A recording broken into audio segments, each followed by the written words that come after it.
그 다음에 안병원 헌법개정축구회의 공동대표님, 그리고 민족진영을 대표해서 노태구 평화민족통일원탁회의 상임대표님, 그리고 조광훈 희망시민연대 상임대표님이 참석하셨습니다.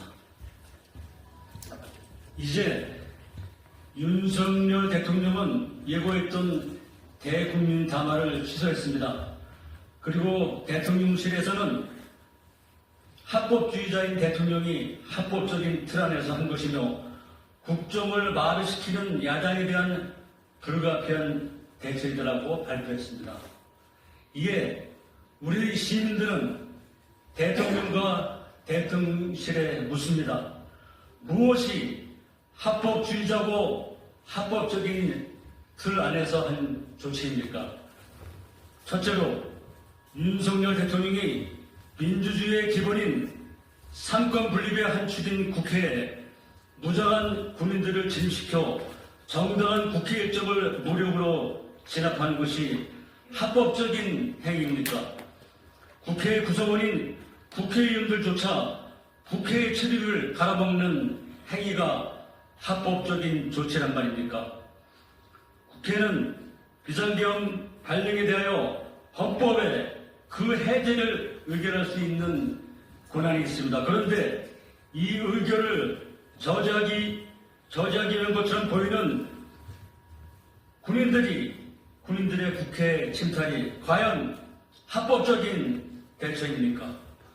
둘째, 국정을 마비시키는 야당에 대한 불가피한 대처를 비상계엄으로 막을 수 있다는 대통령의 권한이 헌법 어디에 규정되어 있습니까? 야당이 국정을 마비시킨다는 판단이 헌법과 법률에 의해서 판단되지 않고 대통령이 비상계엄 발령의 구실로 삼고 야당에 대한 불가피한 대처라고 할 수 있는 헌법과 법률 조항이 도대체 어디에 있습니까? 이런 발표 자체가 윤석열 대통령이 합법주의자도 아니고 합법적인 행위를 하지도 않고 반합법적인 행위였음을 스스로 자백하는 것임을 증명하는 일이 아닐 수 없습니다. 또한 우리 시민들은 사법부에 묻습니다. 이러한 최근 불법적인 비상계엄 조치는 일련의 과정 속에서 명백한 내란 행위임이 만천에 드러나고 있습니다. 그럼에도 불구하고 사법부는 불법 사태에 대하여 단호한 사법 조치를 취하는 것이 아니라 국민이 걱정하지 않을수록 본연의 임무를 더 확실히 하겠다는 식으로 발표하여 국민들에게 실망감을 안겨주고 있습니다. 우리 시민들은 전 세계의 비수거리로 전락한 대한민국 민주주의의 위기를 회복하는 것은 사법부가 불법적인 비상계엄 조치에 대하여 단호한 사법 처리를 하는 것에서부터 시작될 수 있다고 믿습니다. 오늘 우리 시민들의 정당하고도 합리적인 목소리가 행정부, 사법부, 국회가 소정의 자기 역할을 찾아가는 계기가 되기를 간곡히 호소합니다. 감사합니다. 다음 오늘 참석하신 대표님들이 오늘 준비한 기자회견문을 낭독해 드리겠습니다.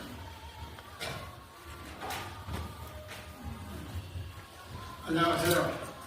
4.19혁명 국가유공자 기장 경정 총회장 그리고 시민의식의 공동대표 김동원 목사입니다. 존경하는 애국 시민 여러분, 전 세계에서 자랑스러운 민주주의 역사를 가진 대한민국이 어느 날 갑자기 비웃음거리로 전락하고 말았습니다. 대한민국은 G7 정상회의에 초청받는 선진국이 되었습니다.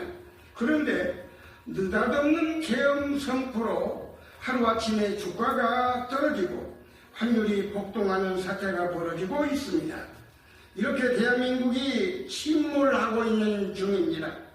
삼권 분립의 한 축이자 민의의 전당인 국회에 총을 든 군인들이 불법적인 명령하에 창문을 깨고 진입하여 국회를 마비시키고 국회의장과 여야당 대표를 체포하려는 국거를 자행하였습니다. 저들은 그 이후로 국회가 다수의 탄핵과 특검 반의 예산 삭감 때문이라고 주장했습니다.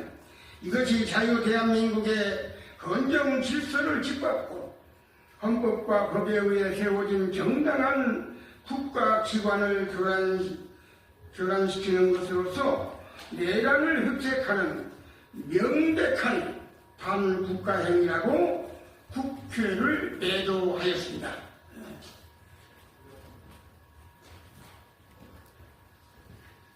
안녕하십니까. 저는 전국민주화운동 유가족협의회 회장 강경대 아버지 강민조입니다. 오늘 너무나도 참담한 시대를 맞이해서 이렇게 안 나올 수가 없었습니다. 우리 국민 여러분께 고소합니다. 그러나 실상은 아무리 탄핵과 특검을 발의해도 정당한 이유 없이 무조건 거부 행위를 한 것은 윤석열 정부였습니다. 합리적 대화와 협상 없이 거부권을 남발한 것도 윤석열 정부였습니다.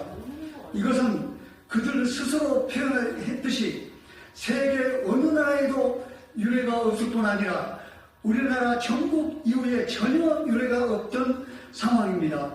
총과 칼로 무자비하게 민주주의를 탄압하고 군사 독재 시기에도 국회에 군인들이 진입하고 유린한 적은 결코 없었습니다. 더군다나 윤석열 대통령은 국회와 지방의회, 정당의 활동과 정치적 결사 집회, 시위 등 일체의 정치 활동을 금하고 모든 언론과 출판은 계엄사의 통제를 받는다는 명령을 발표했습니다. 이는 상권 분립을 명백하게 침해하는 헌법 유린 행위입니다. 감사합니다.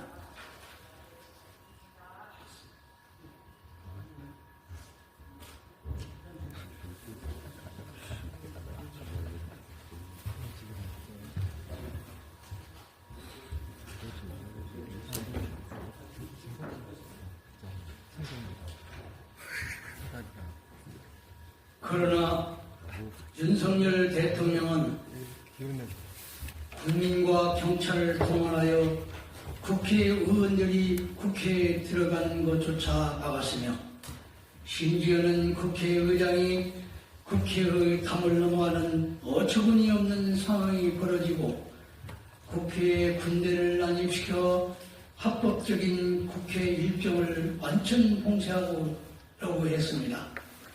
이는 한마디로 헌법 파괴 행위가 아닐 수 없습니다. 따라서 이런 불법적인 계엄 선포로 민주주의를 탄압하고 상권 분립을 파괴한 윤석열 대통령은 즉각 퇴진해야 합니다. 그리고 단호한 사법 조치를 받아야 합니다.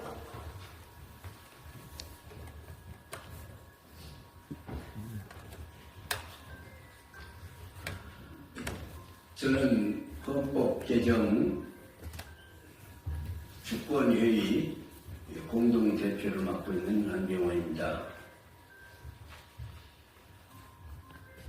우리 헌법 제77조는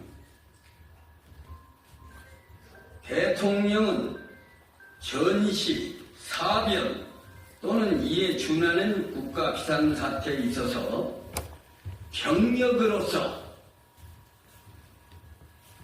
군사상의 필요에 응하거나 공공의 안녕 질서를 유지할 필요가 있을 때에 한해서 때에는 법률이 정하는 바에 의하여 계엄을 선포할 수 있다고 규정하고 있습니다. 우리 87년 헌법 이전에는 앞에 내우유한이라는 말이 붙어 있었습니다. 그런데 이 말을 뺀 것은 내우유한 이런 말이 추상적이기 때문에 자칫 과거에 군부 독재 시절 이런 때 그것을 악용해서 명백하게 전시 사변 이렇게 써 있습니다. 여기에 준해서 주는 사태가 일어났을 때 비로소 계엄을 선포하게 되어 있는데 윤석열 대통령이 비상계엄을 선포한 그 자체는 헌법의 규정에도 위배될 뿐만이 아니라 여러 정황이 비상계엄을 선포해야 할 만한 어떠한 상황에도 어떠한 조건도 어떠한 법률적인 그런 합헌적 행동이 없었다 이렇게 봅니다. 따라서 윤석열 대통령의 비상계엄은 국회가 계엄 해제를 요구함과 동시에 지체 없이 계엄 해제를 하게 되어 있어서 계엄 해제를 한 겁니다. 그렇다면 이 행위 자체가 반헌법적이고 반민주적이고 그리고 어떠한 법적 근거도 없는 그러한 탈법 무도한 행위였기 때문에 이것은 반드시 헌법 규범에 의해서 의율되어야 합니다. 또 형사처벌을 받을 만한 내란 사태로 규정할 수 있는 그런 명백한 위법 행위이기 때문에 윤석열 대통령은 내란죄로 처벌되어야 마땅하다 이렇게 생각을 합니다. 감사합니다.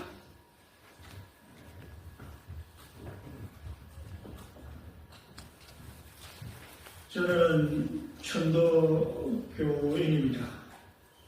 이 자리에 선 것은 천도교의 그 대북 통일, 정치 사회 이익을 대변하는 동민의 동아민족 통일의 상임이장 자격으로 나온 게 아니고 그 연대기구인, 동민의 연대기구인 평화와 민족 통일을 위한 원탁회의 대표로 이 자리에 서성을 밝힙니다. 동아 천도교의 성명서는 지금 별도로 나가고 있습니다. 이런 과정에서 사법부는 불법 사태에 대하여 단호한 사법 조치를 취하는 것이 아니라 국민이 걱정하지 않으시도록 본연의 임무를 더 확실히 하겠다는 식으로 국민들에게 신은망감을 안겨주고 있다. 이에 이 땅의 자유와 민주주의를 위해 헌신해왔던 우리들은 다음과 같이 주장하며 이를 실현하기 위하여 더욱더 강력하게 투쟁해 나갈 것을 다짐하는 바입니다.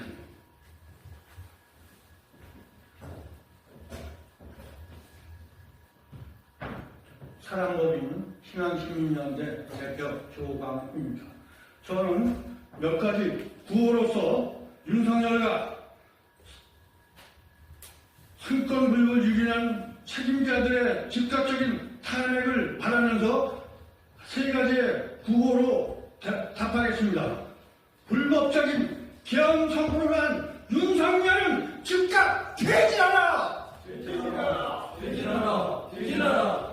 사법부는 헌법을 파괴한 계엄 선포의 조항과 관련 자들을 즉각 구속하라! 국회는 상권 물건을 유리한 책임자들을 지체 없이 탄핵하라! 2024년 12월 6일 민주사회 종교인사 일동 감사합니다.